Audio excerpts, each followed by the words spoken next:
Antelope Canyon and Monument Valley, two of the most famous destinations for photographers in the world, both residing on the vast, spectacular landscape of the Navajo Nation. But you will have to pay. The Upper Canyon is $99 per adult and $89 per child. For the Lower Canyon, it's $75 per person. For Monument Valley, there's an $8 per person charge. A 90-minute Antelope Canyon tour will cost a family of four $376. You'll be paired with a tour guide and a dozen of your new friends while you're herded through the canyons. No tripods allowed, so forget about capturing that epic photo inside the canyon. Also, be prepared to tip your tour guide. If the fees and time are not in your budget, here's an alternative. Located just 3 miles away in Page, Arizona, you'll find the Big Lake Trading Post. Drive past the gas pumps and you'll find a parking area on the east side of the building. You'll see a trail on the northeast corner of the parking lot. Just head up this trail in about 3 minutes, you will be at the wind chamber. The hike is on very sandy ground, but easily done. Remember, even on the short hike, bring water. Although it's not a slot canyon, you can still get stunning photos of the powerful erosive forces that have taken place here. With a little creativity in your compositions, you can create dramatic photos of the sweeping contours of the sandstone. Expect this activity to take about 20 minutes. Not bad for a free experience.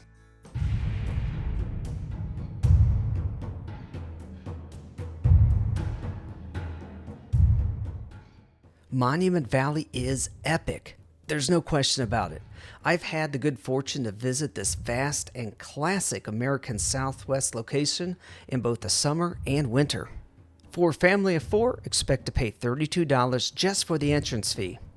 The 17-mile-long loop can be completed in the family car, but you also need to keep moving. On my last two visits, only a limited number of cars were allowed on the loop at any one time. You also only have 2 hours to complete the loop. This may seem like plenty of time, but remember, you will also be stopping to capture those classic Monument Valley photos. For a free experience with no time restrictions, you have two options that are relatively close together. To get a view that's somewhat similar to the Monument Valley Visitor Center, drive to the north side of Monument Valley. This is where you'll find Forrest Gump Point, so named for the iconic scene in the movie Forrest Gump. This is an active highway, so please be very careful while getting your photograph where Forrest Gump once stood. Also, remember that you are in the desert wilderness. My wife almost stepped on this guy.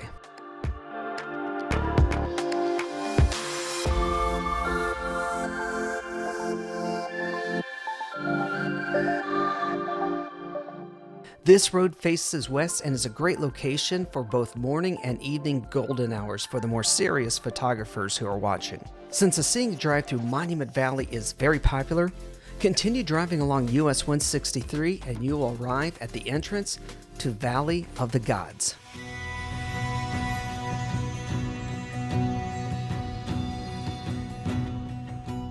This area is not on tribal lands and is managed by the Bureau of Land Management.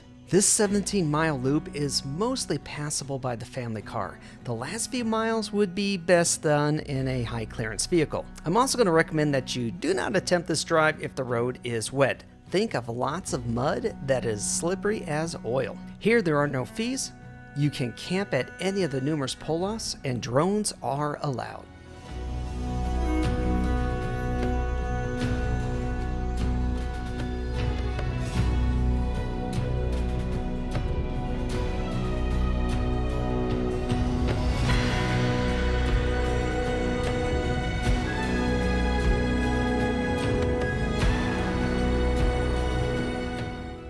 For the more adventurous types, at the end of the dirt road on Highway 261 is an epic view.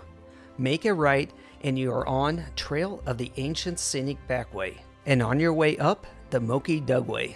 Here you'll enter a rugged dirt road that winds its way up the cliff. Be ready for steep grades, switchbacks, and washed out sections of the road. At the top is a commanding view of Valley of the Gods. This is truly a spectacular location for evening photography. I managed to capture some panoramas and time-lapse video while my wife made us dinner from the back of the Jeep. Reversing your direction and heading back down, you'll once again connect up with US 163.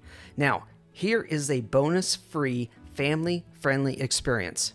Make a left on US 163 and head east. 21 miles up the road is Fort Bluff. We were only stopping in for the ultra-clean restrooms, but then got drawn into the gift shop.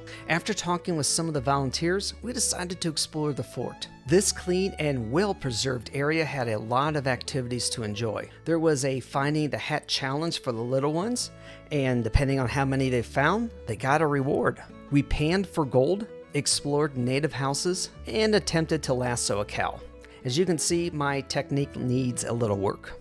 Also on the property were more than a dozen cabins that were furnished by the descendants of the soldiers who used to live here. We also enjoyed some fresh-made treats from the bakery. The Navajo Nation is absolutely epic in terms of scenery and photographic opportunities, and I plan to continue to visit the Navajo parks in the future. However, for the more time or financially conscious travelers, Wind Cavern and Valley of the Gods also offer you the opportunity to create family memories and photograph epic locations. For those of you on my expedition team at patreon.com/EWJ, I also have a video with 2 free alternatives, the Horseshoe Bend. Thank you for watching, and I'll see you next time.